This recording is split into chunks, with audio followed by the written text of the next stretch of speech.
নমস্কার বন্ধুরা, আজ আমি আবার নিয়ে এলাম তোমাদের পছন্দের অন্যতম গোয়েন্দা চরিত্র কিরিটি রায়কে, যাকে সৃষ্টি করেছিলেন ডক্টর নিহার রঞ্জন গুপ্ত, যিনি জন্মগ্রহণ করেন 1911 সালের 6ই জুন এবং তার মহাপ্রয়াণ ঘটে 1986 সালের 20শে ফেব্রুয়ারি। আজ আমি গল্পটি সংগ্রহ করেছি কিরিটি অমনিবাস দ্বিতীয় খণ্ড থেকে, যেটি প্রকাশনার দায়িত্বে ছিলেন মিত্র অ্যান্ড ঘোষ পাবলিশার্স। এদের সকলের প্রতি আন্তরিকভাবে কৃতজ্ঞতা নিবেদন করে শুরু করছি আজকের গল্প বসন্ত রজনী। আজ থাকলো প্রথম পর্ব। মানুষের চেহারা, তার আকৃতি, গঠন এবং তার মুখের গড়ন দেখে কি একটা মানুষকে চেনা যায়? চেনা যেতে পারে? আমার প্রশ্নের উত্তরে কিরিটি মৃদু কণ্ঠে বলে, তোর কি মনে হয় সুব্রত? আমি তো জিজ্ঞাসা করছি তোকে কিরিটি। না, চেনা যায় না, বোঝা যায় না। না, তবে যে অনেকে বলে মানুষের মনের ছবি হচ্ছে তার মুখ, আমি বিশ্বাস করি না। কেন? কারণ মানুষের মনটা এমন একটা বিচিত্র বস্তু যে বিশেষ কোনো একটা ফর্মুলার মধ্যে ফেলে তাকে বিচার করতে গেলে আমার মনে হয় ঠিক বিচার হবে না, হতে পারে না। কিন্তু তুই তো অনেক সময় মানুষের বাইরের চেহারাটা দেখেই তার চরিত্রের অ্যানালিসিস করেছিস। করেছি, কিন্তু তাই বলে সেটা যে সর্বক্ষেত্রেই অবধারিত সত্য তাও তো নয়। কিন্তু আমার মনে হয়। কি মনে হয় সুব্রত? কিরিটি প্রশ্ন করে আমার মুখের দিকে তাকালো। অনুসন্ধিৎসু দৃষ্টি তার। চেহারা মানে বলতে চাই আমি, কারণ চেহারা বিশেষভাবে খুঁটিয়ে দেখলে সবটা না হলেও তার চরিত্রের কিছুটা আভাস, বলতে পারিস মোটামুটি আভাস আমরা পেতে পারি। কথাটা আমি বলেছিলাম অদূরে একজন লোককে সাগর সৈকত ধরে আমাদের দিকে এগিয়ে আসতে দেখে। কিরিটি সেটা নজর এড়ায়নি। বলে, ওই যে ভদ্রলোকটি এদিকে আসছে, ওকে দেখে তোর কি মনে হয় সুব্রত? নিশ্চয়ই একজন মার্ডারার, নয়? যদি বলি তাই? কিরিটি আমার কথায় হো হো করে হেসে ওঠে।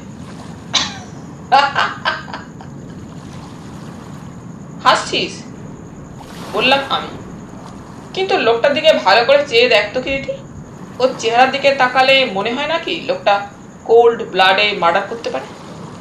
অত্যন্ত শান্ত ও নির্বিকার ভাবে একজনের পিঠে ছুরি বসাতে পারে, গুলি চালাতে পারে, বা চায়ের বা খাদ্যের সঙ্গে কোনো তীব্র বিষ মিশিয়ে দিতে পারে।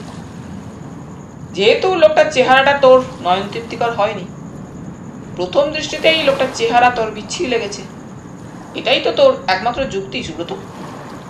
আমি কিরিটির মুখের দিকে তাকিয়ে বলি, না না, ঠিক তা নয়।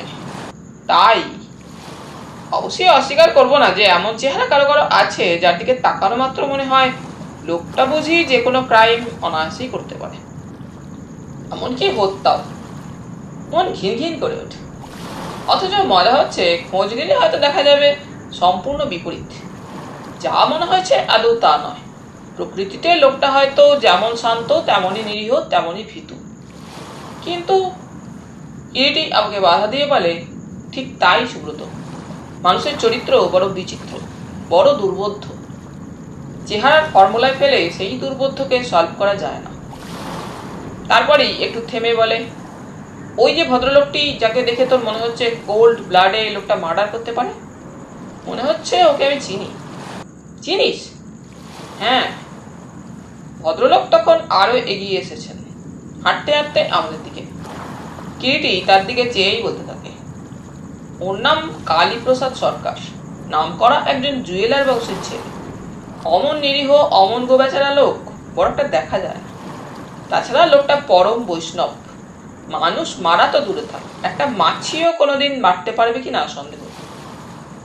আমি আর কোনো জবাব দিই না, কারণ জানি জবাব দিলেও কিরিটির মতের এতটুকু পরিবর্তন তো হবেই না, উপরন্তু সে তার থিওরি আরো জোরালো কণ্ঠে প্রতিষ্ঠিত করবার চেষ্টা করবে, আমাকে নস্যাৎ করে দেবে।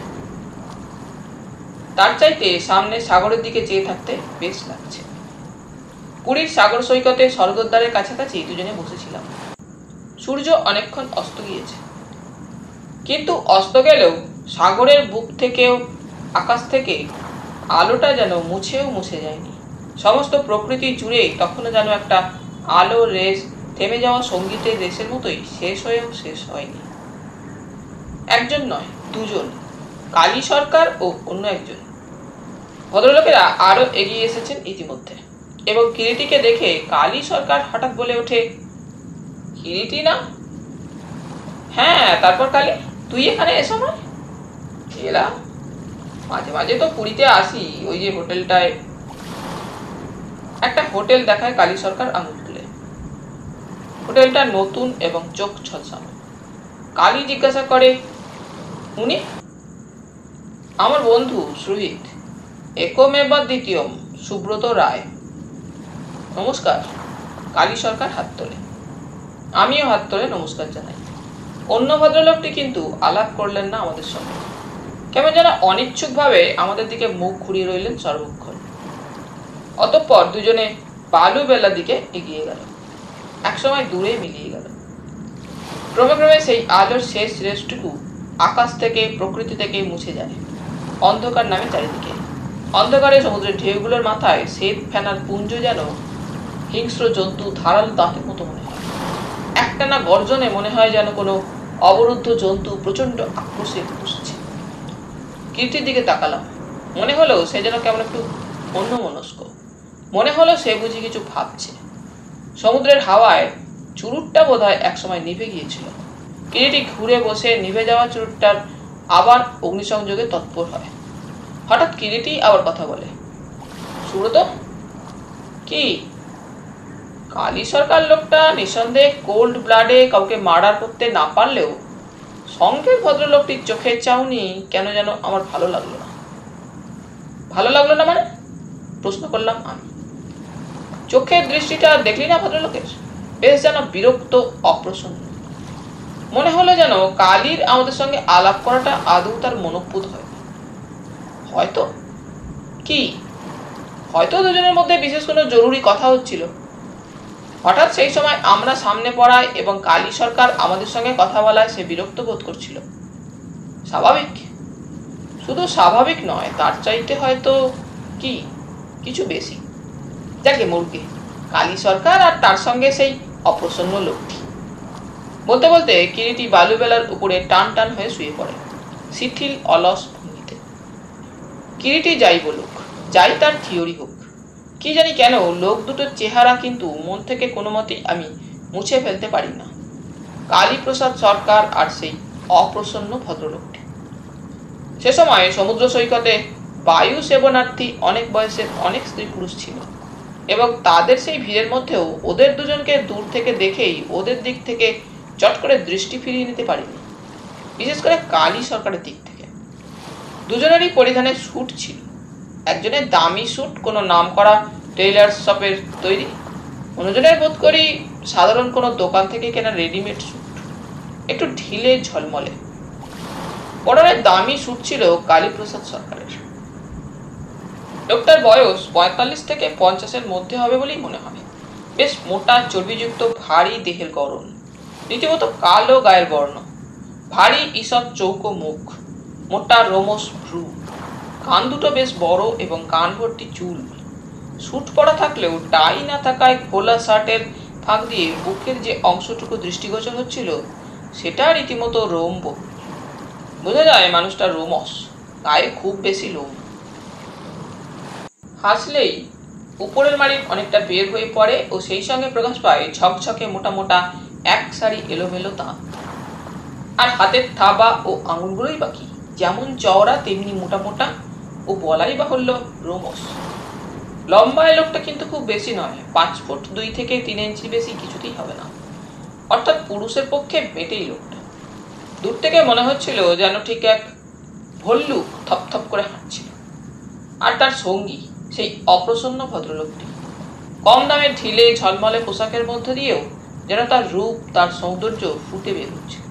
সত্যিই লোকটা সুন্দর, মাঝামাঝি লম্বা, গায়ের রং বেশ ফর্সা। চকিতের জন্য দেখেছিলাম, তবু মনে পড়ে বেশ ভাসা ভাসা পিঙ্গল চোখ, মাথার চুল সামান্য কটা। কিরিটির দিকে তাকালাম। সে আকাশের দিকে তাকিয়ে চিত হয়ে শুয়ে রয়েছে। সন্ধ্যার আকাশে ইতস্তত বিক্ষিপ্ত অনেকগুলো তারা। সমুদ্র তীরে বায়ু সেবনার্থীদের ভিড় একটু একটু করে পাতলা হয়ে আসছে। দূরে চোখে পড়ে সি সাইড হোটেলের আলোগুলো জলজল করে জ্বলছে। আমি প্রথমে কথা বলি। মনে হচ্ছে তুই যেন কিছু ভাবছিস কিরিটি। হ্যাঁ? কিরিটি যেন চমকে ওঠে। কি ভাবছিস? ওই কালী সরকারের কথাই ভাবছিলাম রে। কালী সরকারের কথা? হ্যাঁ, প্রেসিডেন্সিতে একসঙ্গে দুজনে বছর দিনে করেছিলাম। সেই সময় আলাপ মনে আছে আজও। ম্যাথামেটিক্সে ওর ব্রেন ছিল অদ্ভুত। ডক্টর সাহা বলতেন এক্সেপশনাল। অথচ থামলি কেন বল? কিরিটি আবার বলতে থাকে। কলকাতা শহরের বিখ্যাত ধনী জুয়েলার সরকার ফ্যামিলির ছেলে, তাদের বাড়ির কোনোদিন কোনো ছেলে বিশ্ববিদ্যালয়ের প্রথম চৌকাঠটিও ডিঙিয়েছে কিনা সন্দেহ। সেই বাড়ির ছেলে ম্যাথামেটিক্সে দুটো লেটার ও রেকর্ড মার্কস নিয়ে ম্যাট্রিক পাস করে আইএসসিতে পড়তে গেল প্রেসিডেন্সিতে। বিরাট ঝকঝকে ওয়েলার ঘোড়াবাহিত চুরি গাড়ি করে আসতো কলেজে। পরনে গিলে করা আদির পাঞ্জাবি, হীরের বোতাম আংটি, চকচকে তৈরি ঝকঝকে ডার্বি শু পায়ে পায়ে, যেন জামাইটি। কিন্তু যেমনি লাজুক তেমনি নিরীহ, শান্ত গোবেচারা টাইপের। প্রথম তো কেউ ওর দিকে ফিরেও তাকায়। কিন্তু ডক্টর সাহার স্তুতির পর হঠাৎ যেন ক্লাসে সবার নজর গিয়ে কালির উপর পড়ল, সার্চ লাইটের মতো। ও যেন সর্বসমক্ষে আবিষ্কৃত হয়ে গেল। তারপর ইন্টারমিডিয়েটে ফিজিক্স, কেমিস্ট্রি ও ম্যাথামেটিক্সে তিনটেই ও লেটার পেয়েছিল মনে আছে, এবং ম্যাথামেটিক্সে রেকর্ড মার্ক। বিএসসিতে পড়া শুরু করলো ম্যাথামেটিক্স নিয়ে, এবং থার্ড ইয়ার থেকে ফোর্থ ইয়ারে ওঠার মাঝখানেক পর কি হঠাৎ কলেজে আসা বন্ধ করলো। কেন কে জানে? তারপর দীর্ঘ 10 বছর পরে একবার একটা এক্সিবিশনে দেখা হয়েছিল। তারপর আর ওর সঙ্গে দেখা হয়নি। বলতে গেলে ওর কথা ভুলেই গিয়েছিলাম। আজ হঠাৎ, আরো কত বছর বাদে হঠাৎ আজ দেখা হলো আবার।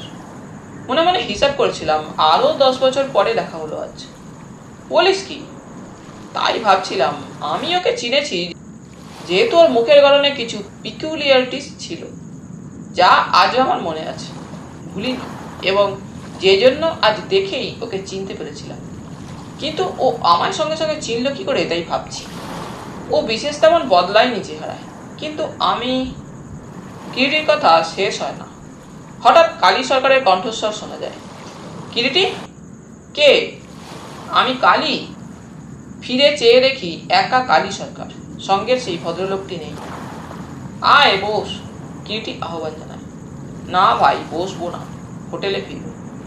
আচ্ছা কালী, কি তুই আমাকে চিনলি কি করে বলতো এত বছর পরে? বিলক্ষণ, তোকে চিনবো না কি রে? দুজনেরা যে যাই বলুক, কিন্তু তোকে আজ অস্বীকার করবার ক্ষমতা কার বল? তা তুই এখানে?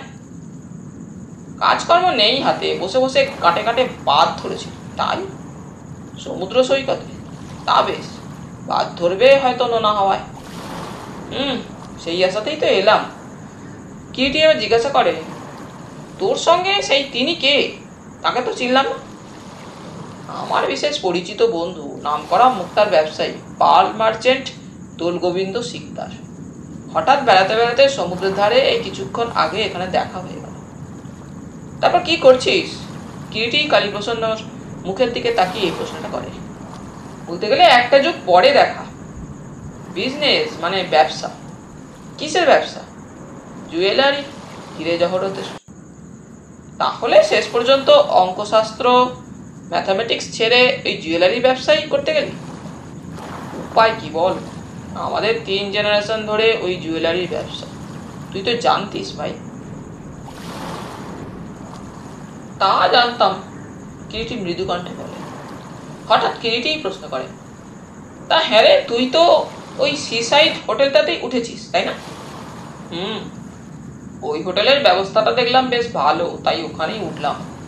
তা তুই কোথায় উঠেছিস? মিহিরবাবু, পুরী ভিউ হোটেলে। ওই যে সামনের হোটেলটা? হ্যাঁ। আচ্ছা চলি ভাই। আহা বস না, কতদিন পরে দেখা হলো। তুই তো আছিস, পরে দেখা হবে, আজ উঠি ভাই। কালী সরকার উঠে পড়ে এবং অন্ধকারে বালুবেলার উপর দিয়ে হোটেলের দিকে এগিয়ে যায়। মনে হলো ভদ্রলোক একটু অন্যমনস্ক। পরের দিন সূর্যোদয় দেখব বলে অন্ধকার থাকতে থাকতে উঠেছি দুজনেই আমরা, এবং কোনো মতেই দুজনে গায়ে জামাটা চাপিয়ে সূর্যোদয় দেখব বলে বের হয়ে পড়ি হোটেল থেকে। রাত্রি শেষ হয়ে এসেছে এবং পাতলা অন্ধকারের একটা পর্দা সমস্ত প্রকৃতি জুড়ে যেন থির থির করে কাঁপছে। তার মধ্যে অস্পষ্ট ঝাপসা সমুদ্র দেখা যায়, যতদূর সামনের দিকে দৃষ্টি চলে ততদূর পর্যন্ত। একটানা গর্জন করে চলেছে এবং ঢেউ পড়ছে আর আকুল উচ্ছ্বাসে তীরভূমির উপর এসে ভেঙে গুড়িয়ে ফেনায় লুটিয়ে পড়ছে পারাবারহীন সমুদ্রের জলরাশি। অনেকেই সূর্যোদয় দেখবার জন্য বের হয়েছে। তাদের ঝাপসা ঝাপসা মূর্তিগুলো দেখা যায় এদিক ওদিক। ভিজে নরম বালির উপর দিয়ে দুজনে পূবমুখ এগিয়ে চলি। একটানা সমুদ্রের গর্জন বাতাসে মর্মরিত হচ্ছে। একটা ক্রুদ্ধ দৈত্য বন্দী হয়ে যেন অবিশ্রাম মাথা খুঁটে চলেছে। আধ মাইলটা এগিয়েছি, হঠাৎ ঝাপসা ঝাপসা আলো আঁধারিতে দূরে নজর পড়ল। তীরে একেবারে জল ঘেঁষে অনেকগুলো লোক, এক জায়গায় যেন গোল করে অনেকগুলো লোক ভিড় করেছে। হয়তো জেলেরা মাছ ধরছে বা ধরেছে, তাই ভিড়। কিন্তু যত কাছে এগোই সমুদ্রের একটানা গর্জনকে ছাপিয়ে মৃদু একটা অস্পষ্ট গুঞ্জন ধ্বনি কানে আসে আমাদের। পূর্ব গগনে সূর্য তখন দেখা দিয়েছে, ঠিক যেখানে আকাশ ও জলে মেলামেশি। সেই আকাশ ও জলের মিলন রেখাটি ছুঁয়ে যেন কোকোনট। আরো কয়েক পা এগোতেই ব্যাপারটা আমাদের চোখে পড়ল। একটি দেহ সমুদ্রের বালুবেলায় পড়ে যাচ্ছে, আর তাকে ঘিরে 2-3টে নুলিয়া, আরো 10-15 জন পুরী চেঞ্জার। গুঞ্জনটা তাদেরই কণ্ঠে, বিস্ময়ের গুঞ্জন। কি ব্যাপার মশাই? পার্শ্ববর্তী একজনকে জিজ্ঞাসা করি আমি। মারা গেছে। কে বলল? কে জানে, জলে ডুবে মারা গেছে বলে মনে হচ্ছে। জলে ডুবে? তাই মনে হয়। নুলিয়ারা মাছ ধরতে গিয়েছিল, অনেক দূরে মৃতদেহটা ভেসে যাচ্ছে দেখতে পেয়ে তুলে এনেছে। সমুদ্র তীরে ব্যাপারটা এখন নতুন কিছু নয়, বিস্ময়েরও কিছু নয়। মধ্যে মধ্যে দানব সমুদ্র দু একজনকে যে গ্রাস করে না তা নয়, হয়তো তেমনি একজন কেউ।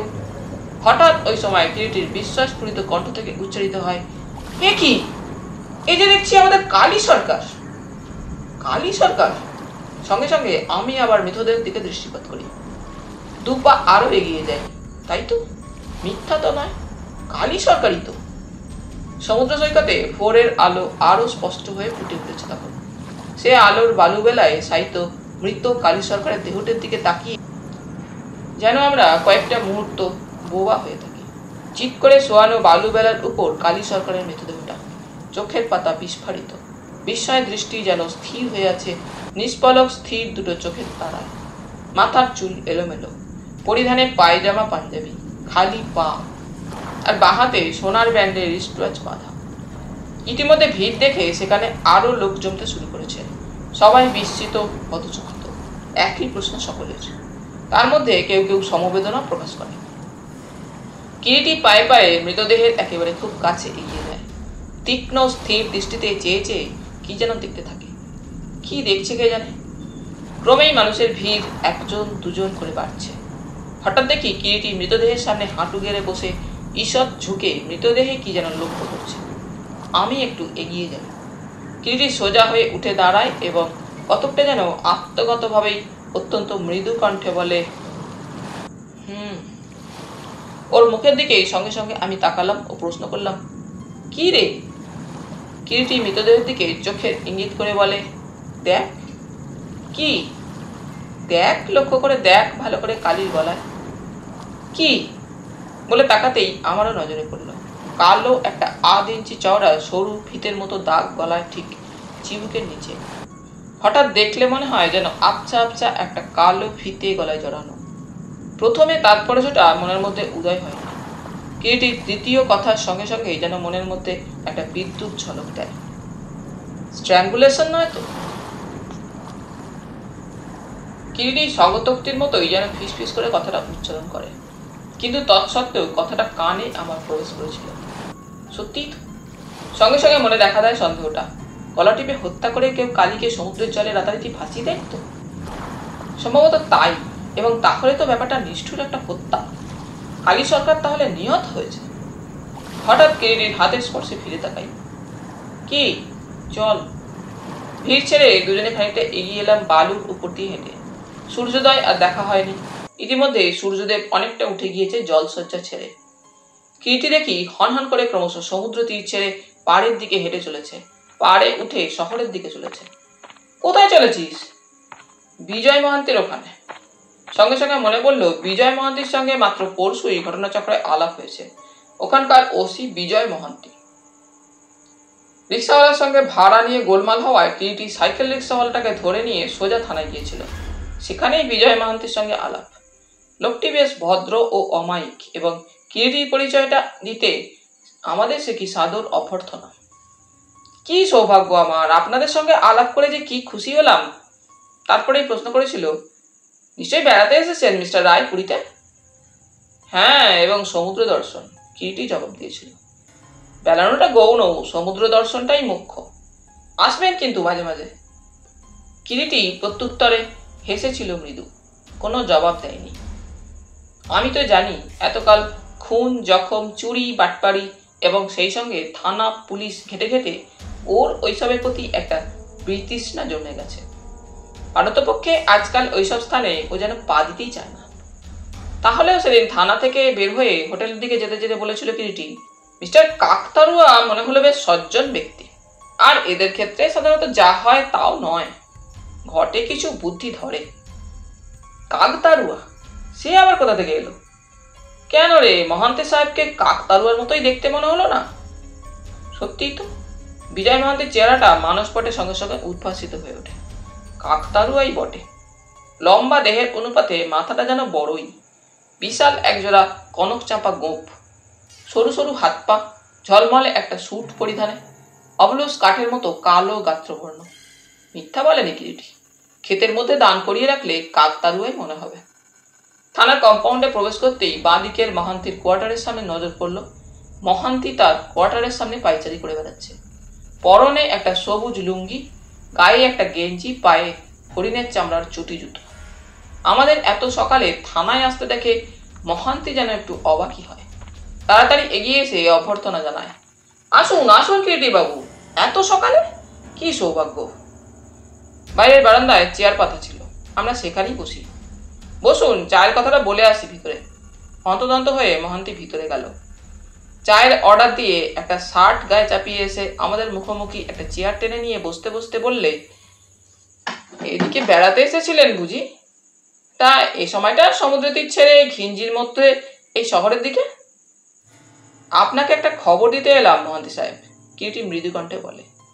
খবর? কি খবর? সমুদ্রের মধ্যে একটা মৃতদেহ যাচ্ছিল, নুলিয়ারা মাছ ধরতে গিয়ে তুলে এনেছে। মহান্তি হেসে ফেলে, অ্যাক্সিডেন্ট, দুর্ঘটনা, এ তো এখানে সমুদ্রে আকছারি হয়, নতুন কিছু নয়। তারপরে হঠাৎ একটু থেমে নিয়ে কিরিটির মুখের দিকে সোজাসুজি তাকিয়ে বলে, আপনি কি সেই জন্যই এসেছেন মিস্টার রায়?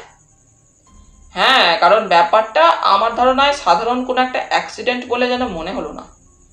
কিরিটির কথায় মিস্টার কাকতারুয়া আমাদের মহান্তি সাহেব যেন একটু নড়ে চড়ে বসলো। তারপর কিরিটির মুখের দিকে তাকিয়ে শুধালো, কি সে? হ্যাঁ তাই। সিম্পল ড্রাউনিং কেস নয় বলে আপনার মনে হচ্ছে মিস্টার রায়? হ্যাঁ, তবে কি মনে হচ্ছে ইটস কেস অফ মার্ডার। লোকটাকে হত্যা করে তারপর জলে ভাসিয়ে দেওয়া হয়েছে বলেই আমার ধারণা। অবশ্যই আপনার তাই ধারণা? হ্যাঁ, কারণ এক হতে পারে লোকটা সমুদ্রের জলে আত্মহত্যা করবার জন্য ঝাঁপিয়ে পড়েছিল, কিংবা স্নান করতে গিয়ে আচমকা ঢেউয়ের টানে অগাধ জলে গিয়ে আর সামলাতে পারেনি। কিন্তু ভাবলে মনে হবে দুটোই যেন কতটা অসম্ভব। কেন অসম্ভব কেন? প্রথমত লোকটা আমার পরিচিত ছিল। বলেন কি? হ্যাঁ, গতকাল সন্ধ্যায় ওর সঙ্গে সমুদ্র সৈকতে আমার দেখা হয়েছে। আত্মহত্যা যদি সে করেও সমুদ্র জলে ঝাঁপিয়ে তার পক্ষে সহজসাধ্য ছিল না আত্মহত্যা করাটা, যেহেতু লোকটা এককালে খুব ভালো চ্যাম্পিয়ন সাঁতারু ছিল।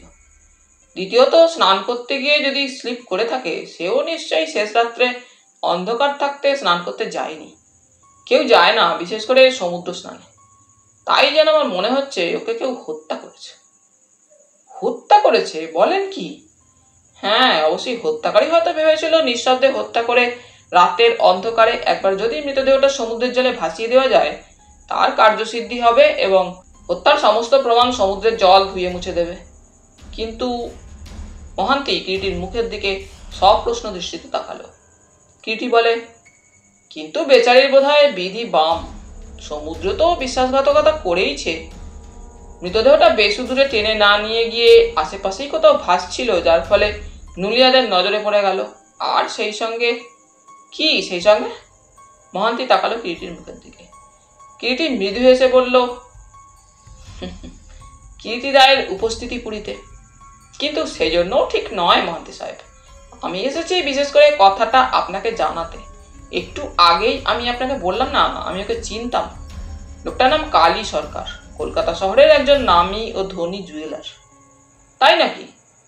হ্যাঁ, মাঝখানে অবশ্যই অনেকদিন আমার ওর সঙ্গে দেখা হয়নি, তবে দেখা না হলেও কাগজেই হয়তো আপনিও দেখে থাকবেন। ভাইয়ে ভাইয়ে গন্ডগোল হয়ে বছরখানেক আগে সব পার্টিশন হয়ে আলাদা আলাদা হয়ে গিয়েছে। 5 ভাইয়ের মধ্যে partition. Just a minute mister Roy, Mohanty বাধা দেয় ওই সময়। ওরই ভাইরা কি রাখাল সরকার, বৃন্দাবন সরকার, গোকুল সরকার? হ্যাঁ, কালী, রাখাল, বৃন্দাবন, গোকুল আর দুর্গা সরকার। একদা কালীর সঙ্গে প্রেসিডেন্সিতে বছর 3 পড়েছিলাম। ম্যাথামেটিক্সে খুব মাথা ছিল ওই কালীর। তাই বুঝি? হ্যাঁ, আর দেখতে লোকটা, মানে চেহারাটা, একটা বন মানুষ ও ভিলেনের মতো হলেও খুব শান্ত নিরীহ প্রকৃতির ছিল বলেই জানতাম। কথাগুলো বলতে বলতে কিরিটি আর চোখে আমার দিকে তাকালো। তাহলে তো একবার উঠতে হচ্ছে। হ্যাঁ চলুন, একবার ঘুরে আসবেন। কিরিটি উঠে দাঁড়াতেই মহান্তি বাধা দেয়। আরে উঠছেন কি, বসুন বসুন, চা আসুক, আগে চা খান, মৃতদেহ যখন ডানা মেলে উড়ে যাবে না। কিরিটি মৃদু হেসে বলে, তা অবশ্যই যাবে না, কিন্তু আপনার একবার যত শীঘ্র সম্ভব মনে হয় সেখানে গিয়ে সরেজমিনে তদন্ত করে এলে ভালো হয়। সে তো যাবই, বসুন বসুন। অগত্যা আমাদের পুনরায় বসতেই হলো এবং সঙ্গে সঙ্গে প্রায় চা এসে গেল। শুধু চা নয়, তার সঙ্গে প্রচুর জল খাবারও। চা ও জল খাবারের ব্যাপার শেষ করে আরও আধ ঘন্টা পরে আমরা উঠলাম। আসবার সময় মিস্টার মহান্তি বললেন, থানায় মৃতদেহ এলেই আপনাদের খবর দেব। বেলা প্রায় 9টা নাগাদ থানা থেকে আমাদের ডাকতে লোক এলো। মহান্তি সাহেব ডেকে পাঠিয়েছে। আমরা প্রস্তুতি ছিলাম, সঙ্গে সঙ্গে রওনা হলাম। থানায় পৌঁছে দেখি মহান্তি সাহেব বসে আছে মৃতদেহের অপেক্ষায়। মৃতদেহ তখনও এসে পৌঁছায়নি। কালী সরকারের মৃতদেহটা থানায় এসে পৌঁছালো যখন, তখন বেলা প্রায় 10:30। একটা কম্বল দিয়ে ঢেকে মৃতদেহ থানায় বহন করে নিয়ে আসা হয়েছিল। বাহকরা এলে স্ট্রেচারটা সামনের বারান্দায় নামিয়ে রাখলো মহান্তি সাহেবের নির্দেশে। ইতিমধ্যে মহান্তি সাহেব সমুদ্র তীরে গিয়ে সরেজমিনে তদন্ত করে এসেছিল এবং সেই প্রসঙ্গেই ওই সময় কিরিটির সঙ্গে মহান্তি সাহেবের আলোচনা চলছিল। মহান্তি সাহেবের ইঙ্গিতে বাহকদের মধ্যে একজন মৃতদেহের উপর থেকে কম্বলটা সরিয়ে নিল। কিরিটি উঠে দাঁড়ায় এবং স্ট্রেচারে সাইতো মৃতদেহের কাছে এগিয়ে যায়। বোধ করি মৃতদেহটা আর একবার ভালো করে দেখবার জন্য। বলাই বাহুল্য, আমিও সঙ্গে সঙ্গে উঠে দাঁড়িয়ে কিরিটিকে অনুসরণ করি। আবার মৃতদেহের দিকে তাকালাম। কিরিটির সন্দেহ মিথ্যা নয়, গলার দাগটা সত্যিই সন্দেহজনক এবং মনে হয় না অনেকক্ষণ মৃতদেহটা সমুদ্রের জলে ছিল। খুব জোর ঘন্টা 1.5 বা 2, তার বেশি নয়। এবং মৃতদেহে রাইগার মর্টিস তখনও সেট ইন করেনি, পরীক্ষা করে বোঝা গেল। তাতেই অনুমান হয় রাত 12টার পরে কোনো এক সময় নিহত হয়েছে লোকটা সম্ভবত। পরীক্ষা করা হয়ে গেলে কিরিটি কম্বলটা আবার টেনে দেয় মৃতদেহের উপরে। ফিরে এলো, চেয়ারে বসলো। তাহলে মিস্টার রায়, আপনি নিঃসন্দেহ লোকটাকে হত্যাই করা হয়েছে? মহান্তি কিরিটির মুখের দিকে চেয়ে আবার প্রশ্নটা করে। হ্যাঁ মহান্তি সাহেব, অবশ্যই লোকটার মৃত্যুর কবজ অর্থাৎ স্ট্র্যাঙ্গুলেশন শ্বাসরোধ হয়ে না জলে ডুবে, সেটা সঠিকভাবে ময়নাতদন্তের দ্বারাই একমাত্র প্রমাণিত হবে। তবে তবে মৃতদেহ পরীক্ষা করে ও পারিপার্শ্বিকতা বিবেচনা করে যা মনে হচ্ছে, ব্যাপারটা দুর্ঘটনা নয়, নিষ্ঠুর হত্যা। সে বিষয়ে এখন কিন্তু আমি নিঃসন্দেহ। নিঃসন্দেহ সত্যিই আপনি মিস্টার রায়? হ্যাঁ, সামান্যতম সন্দেহ আমার মনের কোথাও নেই ওই সম্পর্কে। কিন্তু আপনি এত ডেফিনিট হচ্ছেন কি করে? কারণ প্রথমত ধরুন, যদি অ্যাক্সিডেন্টই হতো, অর্থাৎ ড্রাউনিংয়ে লোকটার মৃত্যুর কারণ হতো, সে নিশ্চয়ই স্নান করতে গিয়েই হতো, কেমন কি না? হ্যাঁ, সেটাই স্বাভাবিক। তাই যদি হয় তো লোকটা নিশ্চয়ই পায়জামা পাঞ্জাবি গায়ে ও হাতে ঘড়ি, বিশেষ করে অমন দামি একটা ঘড়ি বেঁধে নিশ্চয়ই সমুদ্র স্নান করতে যেত না। I think you would agree with me on that point mister Mohanty. হ্যাঁ, আসুন এবার দ্বিতীয় পয়েন্টে আবার। মৃতদেহ দেখে বুঝতে কষ্ট হয় না অন্তত 1.5 ঘন্টা থেকে 2 ঘন্টা মৃতদেহটা জলে ছিলই, এবং আমরা যতদূর জেনেছি নুলিয়ারা ভোর 4:30 নাগাদ মৃতদেহটা জলে ভাসতে দেখে তুলে আনে ডাঙায়। তাই যদি হয় এবং লোকটা যদি স্নান করতে গিয়েই ডুবে গিয়ে মরে থাকে, নিশ্চয়ই সে রাত 3টে 3:30 নাগাদ সমুদ্র স্নান করতে যায়নি, অবশ্যই যদি না লোকটার মাথায় কোনো গোলমাল থেকে থাকে। কিন্তু আগেই আপনাকে আমি বলেছি কালী সরকার আমার পরিচিত, এবং মাত্র গতকালই ওর সঙ্গে আমার দেখা হয়েছিল সন্ধ্যায় সমুদ্র সৈকতে 2 বার, এবং কথাবার্তাও হয়েছে আমার লোকটার সঙ্গে, এবং সেরকম কিছুই তো মনে হয়নি। অতএব আর এনি আদার পয়েন্ট মিস্টার রায়? এবারে মহান্তি প্রশ্নটা করেন। আছে আমার তৃতীয় পয়েন্ট। যদি অ্যাক্সিডেন্টের কথা বাদ দিয়ে ভাবি লোকটার আত্মহত্যার কথা, সেটা অবশ্যই আমার পক্ষে এত তাড়াতাড়ি বলা সম্ভব নয়। আরও প্রমাণ ও অনুসন্ধানের ইনভেস্টিগেশনের প্রয়োজন। তবে এ কথা তো আপনাকে আমি বলেছি কালী সরকার খুব ভালো সাঁতারু ছিল, কাজেই সেটা তো আমরা উড়িয়ে দিতে পারছি না। তা ঠিক। নাও দি ফোর্থ, চতুর্থ পয়েন্ট। মৃতের গলার দাগটা লক্ষ্য করুন মিস্টার মহান্তি। ঠিক মনে হবে কোনো কিছু ফিতে বা দড়ির মতো গলায় বেঁধে শ্বাস রোধ করা হয়েছে লোকটাকে। কিন্তু অবশ্যই সেটাও ময়নাতদন্তের ফলাফলের উপরই অনেকটা নির্ভর করছে নিঃসন্দেহে। তবু আপাতত এই পয়েন্টগুলোর উপরই নির্ভর করেই তো আপনি তদন্ত শুরু করতে পারেন মিস্টার মহান্তি। তা পারি, এবং তদন্ত তো করবই। তবে একটা কথা মিস্টার রায়, বলুন। ঘটনাচক্রই বলুন আর যাই বলুন, আপনি যখন এখানে উপস্থিত আছেনই, আপনার সাহায্য এ ব্যাপারে নিশ্চয়ই পাবো আশা করতে পারি। Most gladly.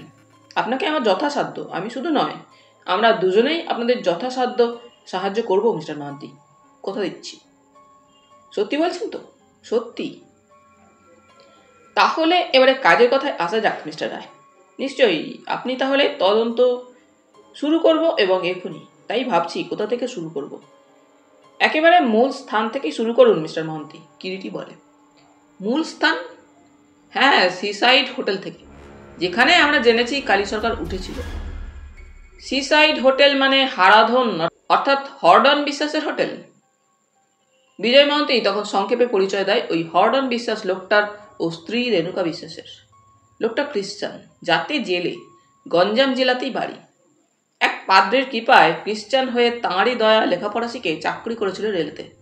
তারপর ওর পালনকর্তা পাদ্রি ফার্লোর মৃত্যুর পর কলকাতা হগ মার্কেট ও তার ফুলের স্টল ও নার্সারি উইলে পেয়ে চাকরি ছেড়ে দেয়। ফুলের কারবার করেছে বছর 5। তারপর বছরখানেক হলো ওই হোটেল খুলেছে, এখানে এসে কলকাতার ব্যবসা বেচে দিয়ে। হোটেলটা তো বেশ চমৎকার, অনেক টাকা ঢালতে হয়েছে মনে হয়, কিরিটি বলে। তা হয়েছে বই কি, পাদ্রির নার্সারি ও ফুলের স্টলটা বিক্রি করেও শুনেছি নেহাত কম টাকা পেয়েছিল না। সেই বিক্রির টাকা দিয়েই নাকি এখানে এসে হোটেলটা খুলেছে। ভাগ্যবান বলতে হবে। তা ভাগ্যবান বই কি। তাছাড়া মিসেস বিশ্বাস কি? She is an asset. কিরকম? দেখলেই বুঝবেন। চলুন না, উঠুন, হোটেলেই তখন যাব। চলুন। Seaside hotel. সিসাইড হোটেলটি অনেকখানি জায়গা নিয়ে এবং অনেক টাকা খরচ করে তৈরি হয়েছে, দেখলেই বোঝা যায়।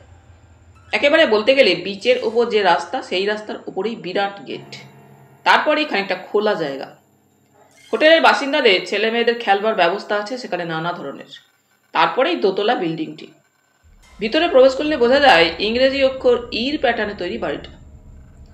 উপরে ও নিচে ছোট বড়ই মিলে প্রায় 30টা ঘর, 4 সিটেড, সিঙ্গল সিটেড ও পুরো ফ্যামিলি থাকবার মতো সর্বপ্রকার ব্যবস্থাই হোটেলটিতে আছে। চার্জও একটা খুব বেশি নয়, মডারেট। ম্যানেজার প্রোপাইটার মিস্টার হরডন বিশ্বাসের নিচের তলার এক কোণে একেবারে খানতিনেক ঘর নিয়ে থাকে। লোকজনের মধ্যে সে নিজে, তার স্ত্রী রেণুকা বিশ্বাস ও একটি বেকার শ্যালক, রেণুকার ভাই রামানুজ। তার পদবি যাই হোক, সবাই রামানুজ বলেই জানে এবং ডাকে। রামানুজই হোটেলের সুপারভাইজার ও কেয়ারটেকার। রামানুজি আমাদের অভ্যর্থনা করে নিয়ে গিয়ে ম্যানেজারের ঘরে বসালো। Come come, want room, single, double? Very cheap sir, very cheap. রামানুজের বয়স 28-30-এর বেশি হবে না। অনর্গল ভুল ইংরেজি বলা তার মুদ্রা দোষ একটা। তবে সত্যি সুশ্রী, লম্বা ঢ্যাঙা চেহারা, টকটকে রং, কটা চুল, কটা চোখ, পরিধানে একটা স্ল্যাক, হাওয়াই শার্ট চিত্র বিচিত্র আমেরিকান টাইপের এবং পায়ে হাওয়াই চপ্পল, মুখে ধুমায়মান সিগারেট।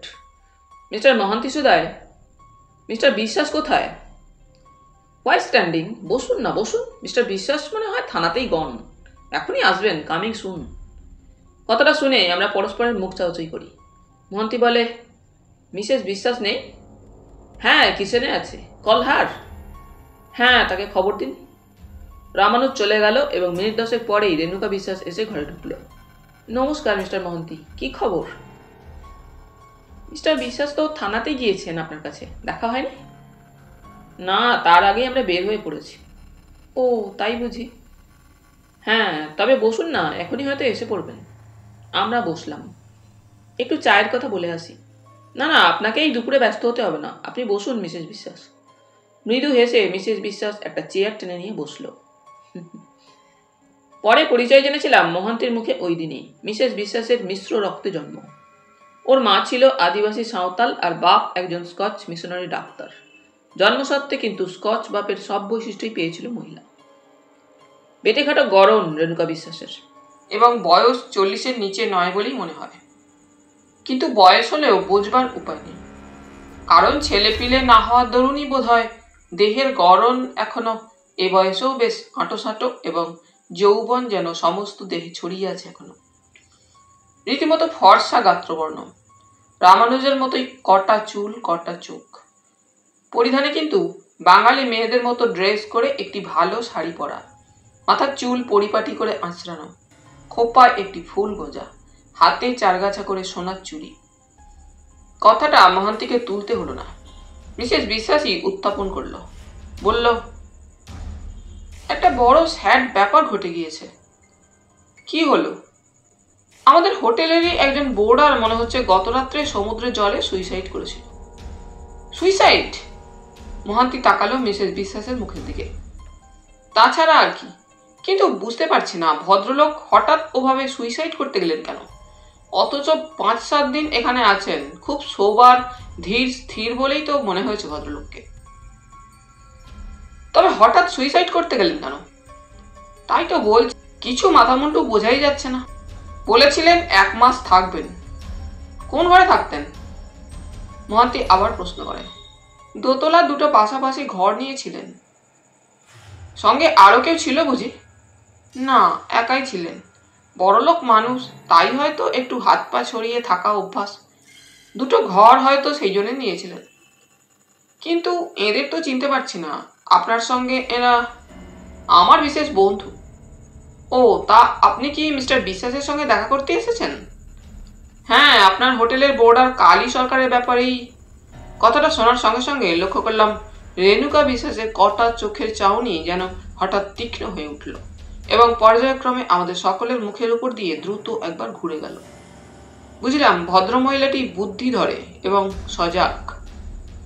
অতঃপর রেণুকা বিশ্বাস একটু যেন নিজেকে গুছিয়ে নিয়ে বললেন, কি ব্যাপার বলুন তো মিস্টার মহান্তি, কোনো রকম সন্দেহজনক কিছু কি?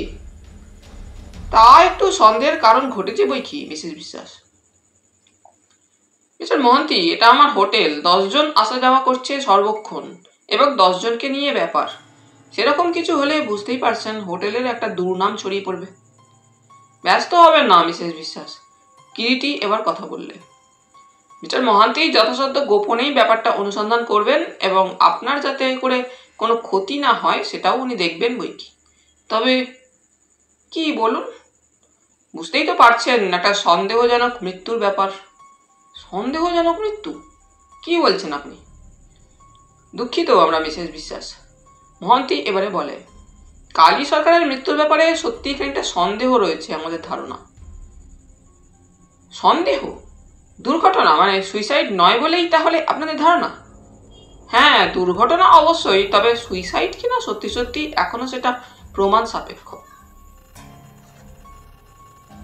মানে?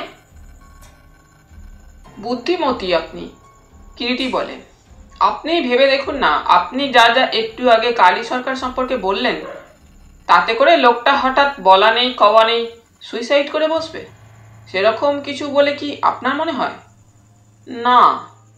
তাছাড়া কালী সরকারকে, কিরিটি বলে, আমি এককালে ভালো করে চিনতাম, আমার সহপাঠী ছিল। হ্যাঁ, লোকটা অবস্থাপন্ন, নির্ঝঞ্ঝাট, শান্ত, স্থির, বিবেচক, বুদ্ধিমান। কিন্তু হ্যাঁ, পরে তেমন কোনো কারণ ঘটতে পারে, এই তো বলতে চান? তা অবশ্যই পারে, তবে আপাত দৃষ্টিতে তেমন কিছুই তো চোখে পড়ছে না বা মনেও আসছে না। মিসেস রেণুকা বিশ্বাস আমাদের মুখের দিকে চেয়ে থাকে কিছুক্ষণ, তারপর আস্তে আস্তে বলে, তবে কি আপনারা মনে করেন সত্যি ব্যাপারটার মধ্যে কোনো গন্ডগোল আছে? মানে? ঠিক মিসেস বিশ্বাস, আপনার সন্দেহ মিথ্যা নয়, আমাদের ধারণা তাই। মিস্টার মহান্তি জবাব দেয় এবারে। রেণুকা বিশ্বাস হঠাৎ যেন কেমন গম্ভীর হয়ে পড়ে, কপালে চিন্তার রেখা দেখা দেয়। কিরিটির ইঙ্গিতে অতঃপর মিস্টার মহান্তি বলে, মিসেস বিশ্বাস, কালী সরকার যে ঘরে ছিল সে ঘরটা একবার দেখতে চাই আমরা। নিশ্চয়ই নিশ্চয়ই, উঠুন, চলুন। আমরা উঠে দাঁড়িয়েছি, আর ঠিক সেই সময় হোটেলের মালিক মিস্টার হরডন বিশ্বাস এসে ঘরে ঢুকলো। এই যে মিস্টার মহান্তি, আপনি এখানে আর আমি থানায় গিয়ে। কথাটা শেষ হয় না বিশ্বাসের, আমাদের দিকে নজর পড়ায় থেমে গেল যেন সঙ্গে সঙ্গে। আপনি যে কারণে গিয়েছিলেন, আমরাও সেই কারণেই আপনার এখানে এসেছি মিস্টার বিশ্বাস। কালী সরকারের মৃত্যুর ব্যাপারটা তদন্ত করতেই এসেছি। তদন্ত করতে? হ্যাঁ। আমি ঠিক বুঝতে পারছি না তো আপনার কথাটা মিস্টার মহান্তি। জবাব দিল এবারে রেণুকা বিশ্বাস। ওদের ধারণা কালী সরকারের মৃত্যুর ব্যাপারের মধ্যে কোনো গোলমাল আছে, মানে সামথিং সাসপিসাস, সন্দেহজনক। সে কি? ওরা তো তাই বলছে। মিস্টার মহান্তি। হ্যাঁ মিস্টার বিশ্বাস, মহান্তি বললেন, ব্যাপারটা আপনারা যা ভেবেছেন তা মনে হয় না। তবে মনে হচ্ছে it's a case of murder, homicide. তাকে কেউ হত্যা করে জলে ভাসিয়ে দিয়েছে। সে কি? একটা অর্ধস্ফুট চিৎকার বিশ্বাসের কণ্ঠশিরে যেন বের হয়ে আসে। আতঙ্ক, একটা বিস্ময় যেন ওর চোখে মুখে স্পষ্ট হয়ে ওঠে। আমি দেখছিলাম লোকটাকে, মানে রেণুকা বিশ্বাসের স্বামী হরডন বিশ্বাসকে। ঘোর কৃষ্ণবর্ণ, রোগাটে ডিসপেপটিক টাইপের চেহারা, মাথার চুল সামনের দিকে কিছু আছে, পিছনে সবটাই প্রায় বলতে গেলে ঘাড় পর্যন্ত কামানো, ছোট কুতকুতে একজোড়া চোখ, ধারালো খাড়া নাক, নাকের নিচে মাছির মতো একটুখানি গোঁপ, বাদবাকি সব ক্লিন শেভ করা, ছোট ছোট দাঁত, দাঁত তো নয় যেন মুক্তোর পংক্তি, পরনে প্যান্ট ও বুশ কোট, পায়ে পামসু। হরডন বিশ্বাস তোতলাতে তোতলাতে বলে, মার্ডার? আপনি কি বলছেন মিস্টার মহান্তি? বললাম তো আমার তাই ধারণা। But how absurd! এই যে অসম্ভব! কে তাকে হত্যা করবে? আর হত্যা করতে যাবেই বা কেন? কে হত্যা করবে, কেন হত্যা করবে তাকে, এসব প্রশ্নের জবাব যদি পেতাম তবে আর ভাবনা ছিল কি মিস্টার বিশ্বাস? সোজা খুনিকে হাত করা পরিয়ে নিয়ে গিয়ে জেলে পুরতাম এতক্ষণে। হরডন বিশ্বাস এবারে যেন একান্ত হতাশ এবং অনন্যপায় হয়েই তার স্ত্রীর দিকে তাকালো। শুকনো গলায় বললে, কি হবে রেণু? কি আবার হবে? তুমি এত নার্ভাস হয়ে পড়ছো কেন? বোঝা গেল হরডন বিশ্বাস নার্ভাস হয়ে পড়লেও রেণুকা বিশ্বাস এতটুকু নার্ভাস হয়নি, এবং তার কণ্ঠস্বরেই সেটা প্রকাশ পায়। তুমি কি ব্যাপারটা কত সিরিয়াস বুঝতে পারছো না রেণু? অন্য কিছু নয়, মার্ডার, খুন। ব্যাপারটা একবার জানাজানি হয়ে গেলে, এবং জানাজানি হবেই, সমস্ত হোটেলে কিরকম একটা আতঙ্কের সৃষ্টি হবে তখন। জানবে কি করে তারা? আর জানতেই বা যাবে কেন? রেণুকা বুঝি সান্ত্বনা দেওয়ার চেষ্টা করে তার স্বামীকে। বুঝতে পারছো না কেন ডার্লিং? এরকম একটা সাংঘাতিক ব্যাপার, তুমি কতক্ষণ চাপা দিয়ে রাখতে পারবে? কি হবে মহান্তি সাহেব? আমি কি তবে ধনে প্রাণে মারা যাব? এত টাকা খরচ করে হোটেল করেছি, সবে জমে উঠেছে। হরডন বিশ্বাসের প্রায় কেঁদে ফেলবার জোগাড়। কিরিটির মুখের দিকে তাকায় মহান্তি। কিরিটি বলে তখন, আপনি নিশ্চিন্তে থাকুন, ব্যাপারটা মিস্টার মহান্তি যথাসাধ্য গোপনে এবং সতর্কতার সঙ্গে ডিল করবেন। আপনি কে? হরডন কিরিটির দিকে তাকালো। আমি মানে কিরিটিকে ইতস্তত করতে দেখে মহান্তি বলে, মিস্টার বিশ্বাস, ওর একটা বিশেষ পরিচয় আছে। বিখ্যাত ব্যক্তি উনি। কে? রহস্যভেদী কিরিটি রায়ের নাম শুনেছেন? শুনিনি, বহুবার শুনেছি। আপনি তাহলে সেই? হ্যাঁ, উনিই তিনি। যাক, চলুন ওপরে। একবার কালী সরকার যে ঘরে ছিল সে ঘরটা দেখে আসি। চলুন। তোমায় যেতে হবে না, তুমি থাকো, আমি যাচ্ছি, রেণুকা বলে ওঠে। তুমি যাবে? তবে তাই যাও রেণু। রামানুজ? রামানুজকে দেখছি না, সে কোথায় গেল? কোথায় যে থাকে সব, কাজের সময় কাউকে যদি সামনে পাওয়া যায়। কেন, রামানুজকে দিয়ে কি হবে? একটুকু চা, তাছাড়া সিগারেট আমার সব ফুরিয়ে গিয়েছে। Here standing brother. দরজার বাইরে থেকে রামানুজের গলা শোনা গেল। সে ঘর থেকে গেলেও দূরে যায়নি, এতক্ষণ কান পেতে দরজার আড়ালেই দাঁড়িয়েছিল। রামানুজ এসে ঘরে ঢুকল। আমরা বলাই বাহুল্য আর অপেক্ষা করলাম না। রেণুকা বিশ্বাসের সঙ্গে হোটেলের দোতলায় কালী সরকার যে ঘর দুটো নিয়েছিল সেই ঘর দুটো দেখবার জন্য অগ্রসর হলাম। আগে আগে রেণুকা বিশ্বাস, পশ্চাতে আমরা তিনজন। গ্রীষ্মের সিজন। হোটেলে বোর্ডার্স একেবারে ভর্তি, গমগম করছে। নানা জাতের নানা ধরনের লোক। স্নানের সময় এটা, তাই বেশিরভাগ বোর্ডারই সমুদ্র স্নানে গিয়েছে। যারা ছিল তারা রেণুকা বিশ্বাসের সঙ্গে আমাদের ও পুলিশের দোতলার সিঁড়ি বেয়ে উঠতে দেখে এদিক ওদিক থেকে কৌতূহলের সঙ্গে উঁকি দেয়। কৌতূহলটা অবশ্যই খুবই স্বাভাবিক। হঠাৎ কিরিটি প্রশ্নটা ফিসফিস করে রেণুকা বিশ্বাসকে, মিসেস বিশ্বাস, আপনার হোটেলের লোকেরা কি মিস্টার সরকারের ব্যাপারটা জানতে পেরেছে? পেরেছে, তবে তারা জানে ভদ্রলোক সুইসাইড করেছেন, রেণুকা বিশ্বাস জবাব দেয়। আপনাকে ওই ব্যাপারে কেউ কিছু প্রশ্ন করেছে? না। ইতিমধ্যে আমরা দোতলায় নির্দিষ্ট ঘরের সামনে পৌঁছে গিয়েছিলাম। ঘরের দরজায় তালা দেওয়া ছিল। বাইরে থেকে মিসেস বিশ্বাস তালা খুলে দিল। আমরা সকলে একে একে ঘরের মধ্যে গিয়ে ঢুকলাম। ঘর দুটি চমৎকার। খোলা জানালা পথে তাকালেই চোখে পড়ে সম্মুখে প্রসারিত আদিগন্ত সমুদ্র। দিগন্ত বিস্তৃত নীল জলরাশি সূর্যকিরণে ঝলমল করছে। মুহূর্তে যেন সমগ্র দৃষ্টিকে গ্রাস করে। চোখের দৃষ্টি যেন আমার ফিরতেই চায় না। কিরিটির প্রশ্নে ওর দিকে ফিরে তাকাই। কিরিটি রেণুকা বিশ্বাসকে আবার প্রশ্ন করছিল, আপনি বুঝি ঘরে তালা লাগিয়ে গিয়েছিলেন মিসেস বিশ্বাস? হ্যাঁ, ব্যাপারটা জানার পরেই তালা লাগিয়ে রাখি। ঘরে তার কি মূল্যবান জিনিস আছে না আছে কে জানে, যদি কিছু খোয়া যায় তাই। ভালো করেছেন। পাশাপাশি দুটি ঘর, একটি বড় আকারের, অন্য সংলগ্ন ঘরটি অপেক্ষাকৃত ছোট। দুই ঘরের মধ্যবর্তী একটা দরজা আছে। ঘরের মধ্যে তিনটি জানালা। তিনটি জানালাই খোলা ছিল এবং জানালাগুলি সমুদ্রের দিকে। খোলা জানালা পথে হু হু করে সমুদ্রের হাওয়া ঘরের মধ্যে ঢুকছিল। দেওয়ালে টাঙানো একটা ক্যালেন্ডারের পাতাগুলো ফরফর করে উঠছিল।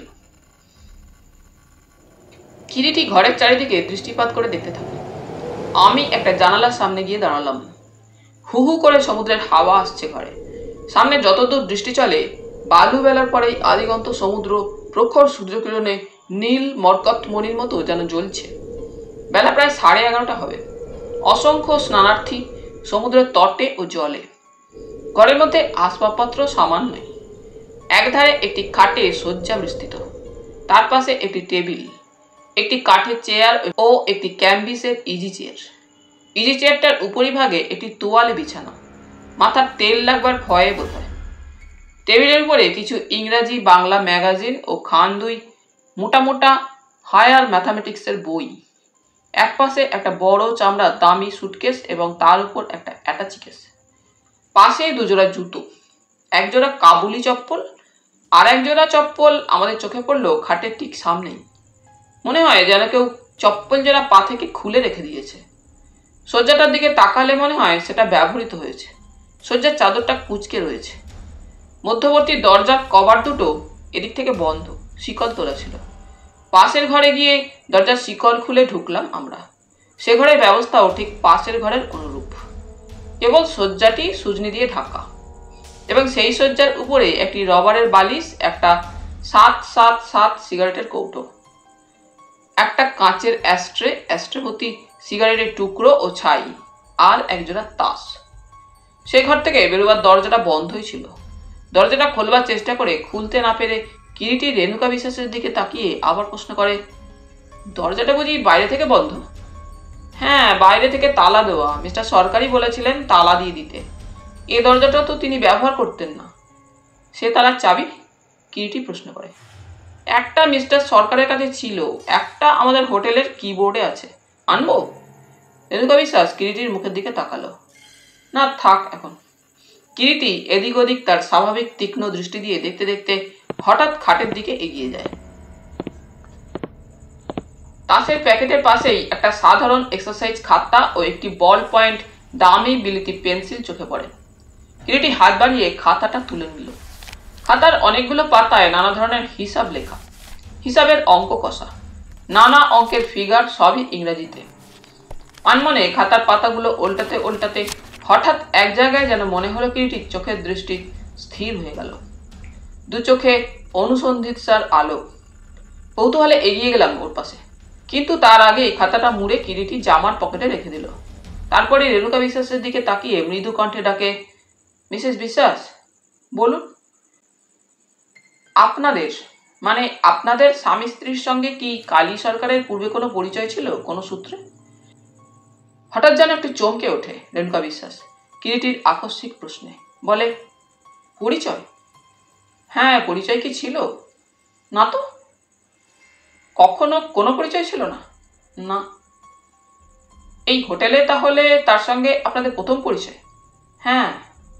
ও আচ্ছা, চলুন। মধ্যবর্তী দরজাপথে আবার আমরা প্রথম ঘরে ফিরে এলাম। হঠাৎ কিরিটি রেণুকা বিশ্বাসের দিকে আবার ঘুরে দাঁড়ালো। মিসেস বিশ্বাস, বলুন। আপনি প্রথম কখন জানতে পারেন এবং কেমন করে জানতে পারেন দুর্ঘটনার কথাটা? বোর্ডারদের প্রাতঃকালীন চায়ের ব্যবস্থা করবার জন্য আমাকে খুব ভোরে উঠতে হয়। রাত থাকতেই বলতে গেলে আমি উঠি। কিচেনে চায়ের ব্যবস্থা করছিলাম। হোটেলের নুলিয়া আরিয়া এসে খবরটা আমাকে প্রথম দেয়। আমি সঙ্গে সঙ্গে গিয়ে দেখি। চিনতে পেরেছিলেন মিস্টার সরকারকে? হ্যাঁ। তারপর? হোটেলে ফিরে এসে ব্যাপারটা আমি আমার স্বামীকে জানাই। স্বামী তখনই সমুদ্র তীরে চলে যান। আর আপনি? আমি সোজা এ ঘরে আসি। কেন? মনে হলো ঘরটা দেখা দরকার, তাই। এসে কি দেখলেন? ঘরের দরজা খোলা ছিল? হ্যাঁ, তবে শিকল তোলা ছিল দরজার বাইরে থেকে। অর্থাৎ তালা দেওয়া ছিল না? না। আপনি ঘরে ঢুকেছিলেন? ঢুকেছিলাম। কিছু উল্লেখযোগ্য আপনার নজরে পড়েছিল তখন এই ঘরে? না, তাছাড়া মনের অবস্থা তখন আমার চঞ্চল। তাড়াতাড়ি কোনো মতে ঘরে তালাটা লাগিয়ে নিচে চলে যাই। তালার চাবিটা বুঝি ওপরে আসবার সময় সঙ্গেই এনেছিলেন? হ্যাঁ, কি বললেন? বলছিলাম তালার চাবিটা হ্যাঁ সঙ্গেই এনেছিলাম। আচ্ছা মিসেস বিশ্বাস, কতদিনের জন্য সরকার এই ঘর দুটো আপনার নিয়েছিল? কিরিটি প্রশ্ন করতে থাকে পূর্ববৎ। দিন 15 জন্য। আর একটা কথা, সরকারের কাছে এ কদিন ভিজিটার্স কেউ এসেছে জানেন? কই না তো, কেউ আসেনি।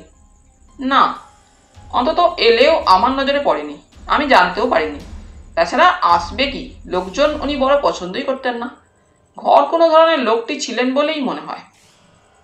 আচ্ছা, একজন বেশ সুন্দর ফর্সা মতো লোক, কটা চুল, কটা চোখ, ঝলঝলে স্যুট পরনে, এমন একটা লোককে সরকারের কাছে আসতে দেখেছেন কি? না। তাছাড়া মিস্টার সরকার তো প্র্যাকটিক্যালি তার ঘর থেকে বেরোতেন না, একমাত্র ঘন্টা দেড়েক দুয়েকের জন্য সন্ধ্যার মুখে ছাড়া। এই ঘরেই বুঝি সবসময় থাকতেন? হ্যাঁ, ঘন্টায় ঘন্টায় চা আর টিন সিগারেট। এমনকি ডাইনিং হলেও এই কদিনে একবারও যাননি। খাবার এই ঘরেই পাঠিয়ে দিতাম আমরা। আচ্ছা, আপনার স্বামীকে একবার উপরে পাঠিয়ে দেবেন গিয়ে। দিচ্ছি। মিসেস বিশ্বাস ঘর থেকে বের হয়ে গেল। কিরিটি ঘরের চারিদিকে তীক্ষ্ণ দৃষ্টিতে তাকাতে থাকে এবং তাকাতে তাকাতে হঠাৎ ইজি চেয়ারের সামনে গিয়ে ঝুঁকে হাত বাড়িয়ে তার আঙুলের সাহায্যে কি যেন তোয়ালের উপর থেকে খুঁটে তুলে নিল। কি রে? শুধালাম। একটা চুল। চুল? হ্যাঁ, দেখতে বেশ লম্বা কোঁকড়া। কোনো পুরুষের নয়, নারীর মাথার কেশ। নারীর? আমার মুখের কথা শেষ হয় না। খোলা দরজাপথে এক সুবেশা নারী ঘরের মধ্যে এসে ঢুকে, কথা বলতে বলতে, এবং পশ্চাতে হরডন বিশ্বাস। কি বলছেন ম্যানেজার আপনি, পাগলের মতো? কালী সরকার মারা গিয়েছে? অথচ কাল বিকেলের দিকে ট্রেনে চাপবার আগে তার সঙ্গে ফোনে কলকাতা থেকে এই হোটেলে কথা। আগন্তুক ভদ্রমহিলার বোধহয় এতক্ষণে আমাদের প্রতি নজর পড়ে। থেমে যায় সে। ভ্রু কুঞ্চিত করে আমাদের দিকে তাকায় চশমার কাছে ভিতর দিয়ে, সরু ফ্রেমে সোনার চশমা চোখে। আগন্তুক মহিলার বয়স 34-35-এর নিচে কোনো মতেই নয়। চেহারাটা সুশ্রী এবং সযত্ন প্রসাধনও চোখে স্পষ্ট। কিন্তু তা সত্ত্বেও বয়সকে লুকোতে পারেননি মহিলা। কপালে বয়সের ছাপ পড়েছে, চোখে লাগে। কিন্তু আশ্চর্য, চুল একেবারে কালো কুচকুচে, একটু যেন অস্বাভাবিক রকমেরই কালো। পরনে দামি শাড়ি, ক্রেপ সিল্কের ব্লাউজ, হাতে সাদা ব্যাগ। মিস্টার মোহান্তি, হরন বিশ্বাসী বলে, ইনি লতিকা গুঁই কালী সরকারের কাছে এসেছেন। বলছেন উনি নাকি তার বিশেষ পরিচিতা। কিন্তু এরা কারা? লতিকা গুঁই প্রশ্ন করল। থানা অফিসার মিস্টার মোহান্তি আর উনি মিস্টার কিরিটি রায়। তাহলে ব্যাপারটা সত্যি, যেন স্বগতোক্তির মতোই বলে অতঃপর লতিকা গুঁই। হ্যাঁ, জবাব দিল মোহান্তি। কিন্তু আপনি কোথা থেকে আসছেন? কলকাতা থেকে। আজই? হ্যাঁ, আজই। কলকাতার ট্রেন কি আজ লেট? না, ঠিক টাইমে এসেছে। তবে আপনার আসতে, আমি অন্য হোটেলে উঠেছি। কথা ছিল কাল আমাকে স্টেশনে রিসিভ করে আনতে যাবে, কিন্তু সেখানে তাকে না দেখে সোজা হোটেলে যাই। সেখান থেকে এই আসছি। আপনার সঙ্গে মিস্টার সরকারের অনেক দিনের পরিচয় বুঝি? হ্যাঁ, বলতে পারেন অনেক বছর। দীর্ঘদিনের পরিচয় তাহলে আপনাদের? নিশ্চয়ই। কালী সরকারের বাড়িতে কে কে আছেন জানেন? কিছু বলতে পারেন? কে আর থাকবে, ব্যাচেলার। বিয়ে করেননি? না, তবে ওর বড় ভাইয়ের এক ছেলে সাধন সরকার ওর কাছে থাকে, হাজরা রোডের বাড়িতে। তারপরে একটু থেমে লতিকা গুঁই বলে, কিন্তু ব্যাপারটা যে এখনো আমার রীতিমতো অবিশ্বাস্য, অ্যাবসার্ড বলেই মনে হচ্ছে মিস্টার রায়। কথাটা লতিকা গুঁই কিরিটির মুখের দিকে তাকিয়েই শেষ করল। আচ্ছা মিস গুঁই, আপনাকে যদি কয়েকটি প্রশ্ন করি? কিরিটির প্রশ্নে লতিকা গুঁই মুখের দিকে তাকিয়ে বললে, নিশ্চয়ই, করুন না। কি জানতে চান বলুন। আমি জানলে এ ব্যাপারে আপনাকে যথাসাধ্য সাহায্য করতে প্রস্তুত। আপনি তো বলছিলেন আপনাদের, মানে আপনার সঙ্গে মিস্টার সরকারের অনেক দিন থেকেই আলাপ। হ্যাঁ, কতদিনের আলাপ? তা বছর 10-15 তো হবেই। মিস্টার সরকার কেন আজ পর্যন্ত বিয়ে করেননি কিছু বলতে পারেন? না। কোনো ভালোবাসার ব্যাপার মনে তো হয় না। কেন, তিনি কি ভালোবাসতে জানতেন না? তা জানবে না কেন, তবে সে ভালোবাসাটা তার ছিল একমাত্র অঙ্কশাস্ত্রের প্রতি। আচ্ছা, পুরীতে এর আগে কখনো তিনি এসেছেন বলে আপনি কিছু জানেন? জানি না।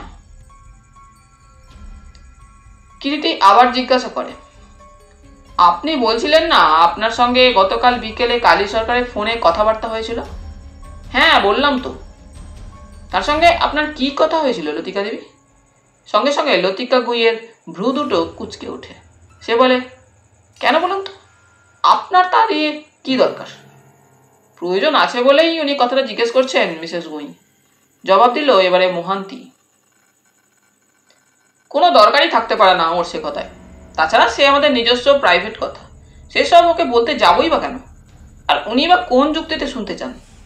কণ্ঠস্বর এবং বলবার ভঙ্গিতে লতিকা গুঁইয়ের রীতিমতো বিরক্তি। বেশ, বলবেন না। কিন্তু আপনি পুরীতে এসেছেন কেন জানতে পারি কি? কিরিটি আবার প্রশ্ন করে। আপনারা কি জন্য এসেছেন এখানে? সবাই কি জন্য আসে পুরীতে? আমিও সেজন্যই এসেছি। কিন্তু জিজ্ঞাসা করতে পারি কি, এসব প্রশ্ন আমাকে করছেন কেন আপনারা? জবাব দিলেন এবার মোহান্তি। প্রশ্নগুলো করার কারণ হচ্ছে কালী সরকারকে কেউ হত্যা করেছে। He has been brutally murdered. কি কি বললেন? তাকে ব্রুটালি হত্যা করা হয়েছে? হ্যাঁ মিস গুঁই, তার স্বাভাবিক মৃত্যু হয়নি বা তিনি আত্মহত্যা করেননি। He has been murdered. Mohanty আবার বলে আস্তে আস্তে, পরিষ্কারভাবে। কিন্তু হোয়াই? কেন তাকে হত্যা করবে কেউ? কেন? তা জানি না, তবে যা ফ্যাক্টস তাই বললাম।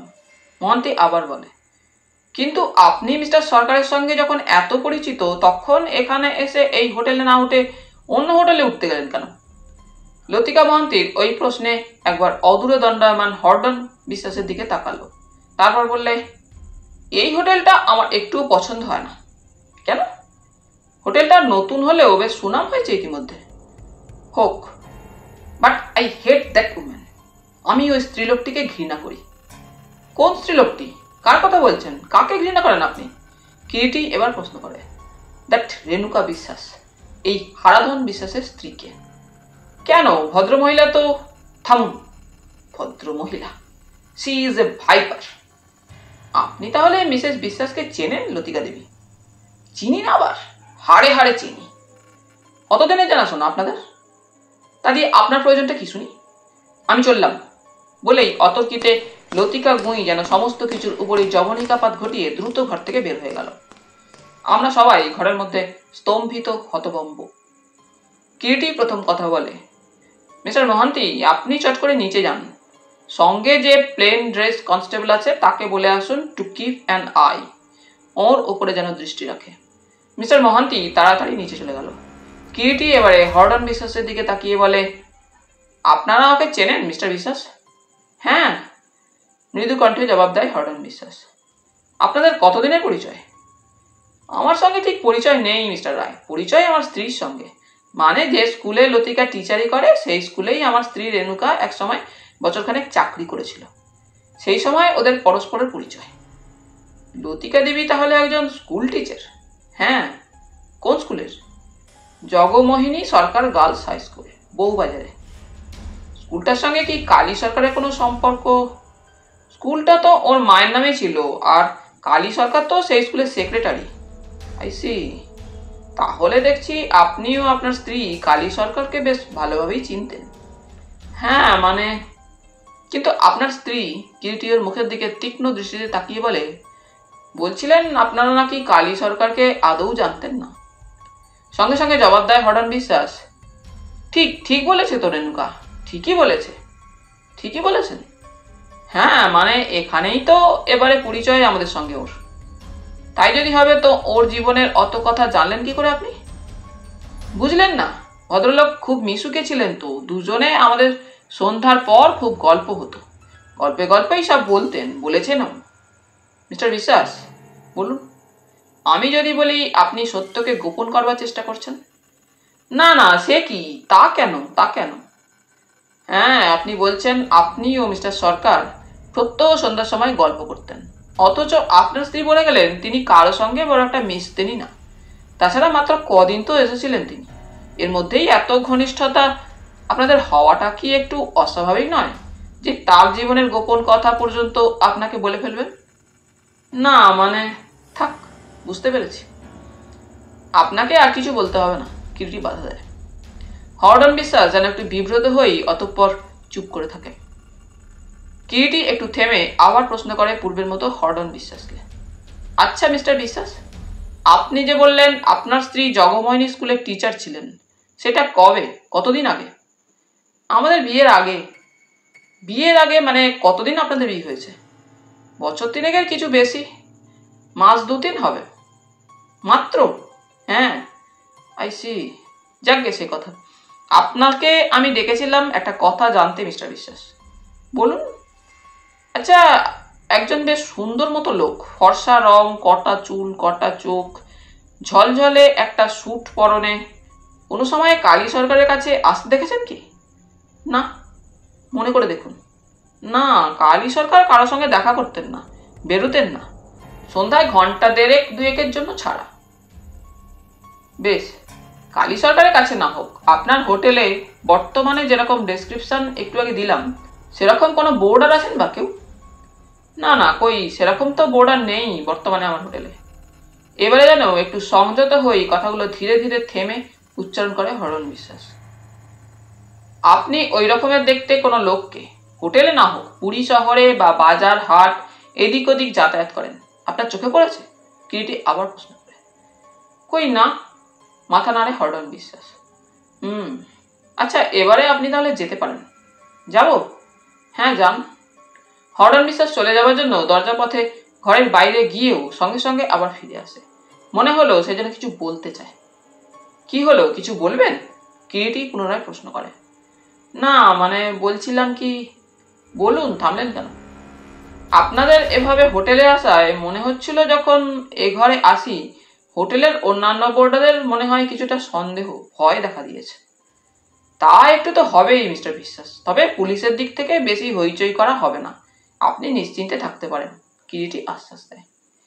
কিন্তু কি বিশ্রী ব্যাপার হলো বলুন তো, মাত্র হোটেল 1 বছর হলো, এত খরচাপত্র করে করলাম। ভালো কথা মিস্টার বিশ্বাস, এই হোটেল খোলবার আগে আপনি কি কাজ করতেন? ব্যবসা করতাম। কিসের ব্যবসা? ফুলের। ফুলের ব্যবসা? হ্যাঁ, একটা ফুলের স্টল ও নার্সারি ছিল আমার। কোথায়? স্টলটা ছিল নিউ মার্কেটে, নার্সারি বেহালায়।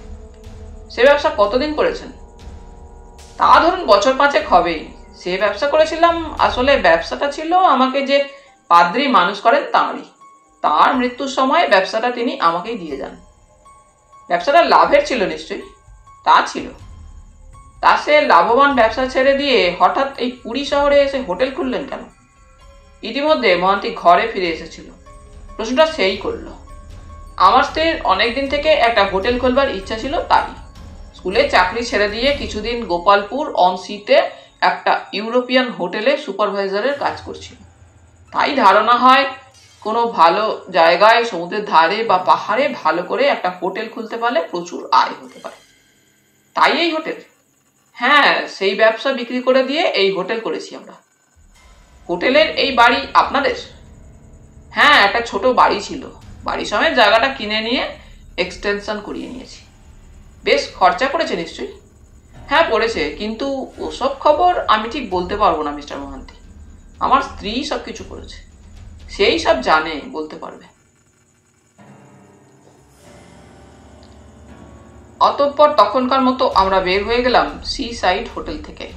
মহান্তির কাছ থেকে আমরা বিদায় নিয়ে হোটেলে ফিরে স্নান খাওয়া সারতে সারতে বেলা প্রায় 1:30 হয়ে গেল। তাহলে বন্ধুরা, আজ এই পর্যন্তই। গল্প পাঠ তোমাদের ভালো লেগে থাকলে তোমাদের কাছে আবারও অনুরোধ থাকলো, লাইক, শেয়ার এবং সাবস্ক্রাইব করে তোমাদের মূল্যবান মতামত পাঠানোর জন্য। ধন্যবাদ।